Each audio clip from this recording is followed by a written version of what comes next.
Les descriptions des villes par les gens sont souvent associées à des monuments ou à des bâtiments spécifiques à l'architecture exceptionnelle, car outre le caractère qu'ils donnent aux espaces urbains, ces édifices remarquables ont parfois un rapport direct à la ville dans son ensemble, étant donné leur échelle, ce qui leur confère imagibilité et identité. En revanche, lorsque l'architecture de ces bâtiments est banale ou médiocre, cela affecte leur qualité globale. En Algérie, un aperçu des réalisations architecturales depuis l'indépendance démontre toute la difficulté d'identifier des bâtiments présentant des caractéristiques de qualité architecturale et urbaine. Malgré la quantité respectable des édifices réalisés, il y a très peu d'exemples qui valent la peine d'être mis dans cette case. Pourtant, le paysage urbain de la ville algérienne, notamment dans sa partie 18e et 19e siècle, comprend de nombreux édifices emblématiques qui ont marqué l'imaginaire collectif de dizaines d'Algériens. Les grands équipements publics comme les hôtels de ville, des postes ou les sièges de l'administration politique sont des témoignages architecturaux frappants de leur époque, pour n'en citer que quelques-uns. La grande poste et le siège de la wilaya sont des points de repère dans le paysage urbain de la ville d'Alger.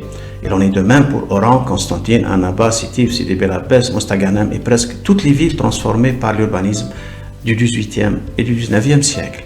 Dans les années post-indépendance, de nombreux architectes ayant choisi de travailler et de vivre en Algérie ont émergé, tels que Simonet, Cotin-Uziol, Ravero, Deleuze, etc. Ces architectes, par leur réalisation, ont marqué le paysage urbain. Sans oublier évidemment l'œuvre de Fernand Pouillon, qui à lui seul construira l'équivalent d'une ville en Algérie et marquera tous les paysages de son empreinte.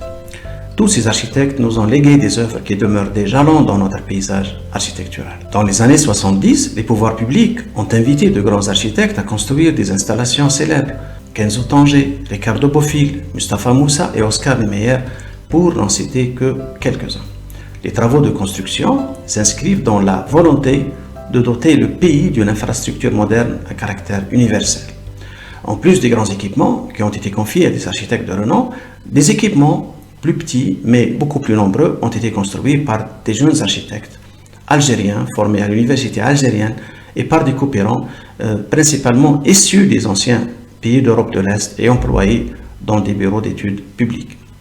Et même si la plupart de ces projets ont été conçus selon une logique fonctionnaliste dans un style sobre, épuré et résolument moderniste, ils restent aujourd'hui les témoins puissants d'une Algérie qui a failli exister, pour paraphraser un ami qui se reconnaîtra. Les années 80 ont vu l'achèvement de nombreux projets tels que le complexe Riyad al-Fath et la Bibliothèque nationale. Ces projets sont conçus dans le style postmoderne générique. Dans les années 90, sous l'effet conjugué de divers facteurs tels que l'instabilité sécuritaire et la crise économique, peu d'équipements majeurs ont été construits. La libéralisation du métier d'architecte dans les années 90 a permis à de nombreux praticiens de produire des bâtiments.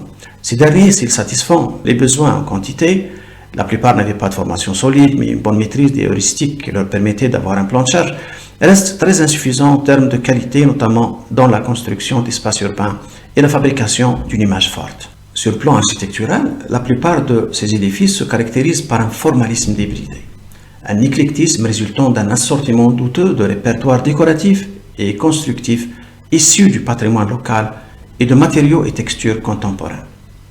En définitive, s'il faut résumer les approches conceptuelles, on observera qu'elles se caractérisent avant tout par le formalisme. Le regretté Jean-Jacques Deleuze, un précurseur éclairé, a rédigé une série de chroniques disant son inquiétude face à la tendance formaliste qui semble prédominer dans le paysage architectural algérien. Ce passage est significatif à plusieurs égards. Je cite: « Le formalisme n'est pas un style, c'est plutôt au contraire une absence de méthode, un dogmatisme. Cela se retrouve dans toutes les formes d'expression artistique et particulièrement dans la poésie, la peinture et l'architecture. C'est sur cette dernière que je focaliserai mes réflexions. Il y a formalisme chaque fois que le concepteur, l'artiste, l'architecte, au lieu de puiser dans la réalité du problème qu'il a à résoudre, invente une forme. Une telle définition peut surprendre car on imagine volontiers que l'artiste est un inventeur de forme. La nuance est subtile. En réalité, personne n'invente quoi que ce soit. Chaque objet nouveau procède des objets ou des connaissances qui l'ont précédé.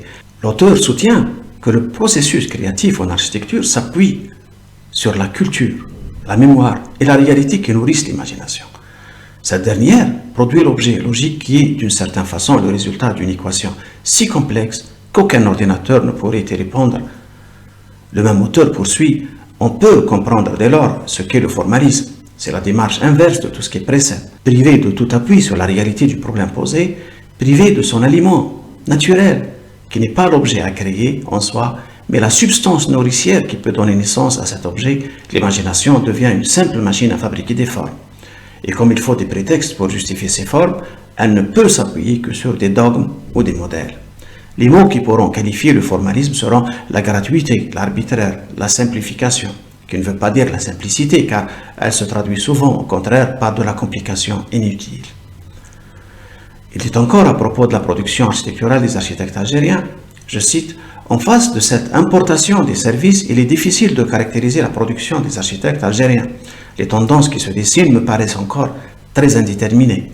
Leur formation est discutable, leur cohésion inexistante, le marché des études mal réglementé, et ils suivent des modes peu fiables. Chacun voudrait bien être un de ces grands architectes dont j'ai parlé, mais n'en a ni les moyens, ni la commande, ni l'expérience.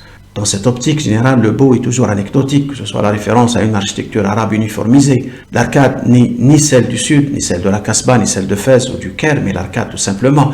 La référence à la modernité, la grande baie, là où une petite fenêtre suffirait. Les porte-à-faux agressifs, la référence à une culture passée imaginaire, la colonne grecque, les entablements classiques dessinés par des ignorants, ou alors des artifices comme la polychromie sur les façades dans les bâtiments publics ou les ensembles d'habitation. Le mélange gratuit des matériaux, briques ou pierres apparentes, marbre au plaquage divers, les toitures complexes, contrariées, que les architectes affectionnent particulièrement quand ils dessinent une maison individuelle, les obliques et les baies inutiles pour faire original, et celui qui en a fait le plus aura fait le plus beau. Fin de citation. Inutile de dire que la plupart des projets réalisés obéissent à la description de Jean-Jacques Deleuze. Auguste Perret disait « C'est par la splendeur du vrai que l'édifice atteint la beauté ». Ce postulat existe depuis Vitruve, et c'est la matrice à l'aune de laquelle on juge la vérité structurelle d'une œuvre, qui dans l'histoire de la critique architecturale a toujours été synonyme de beauté.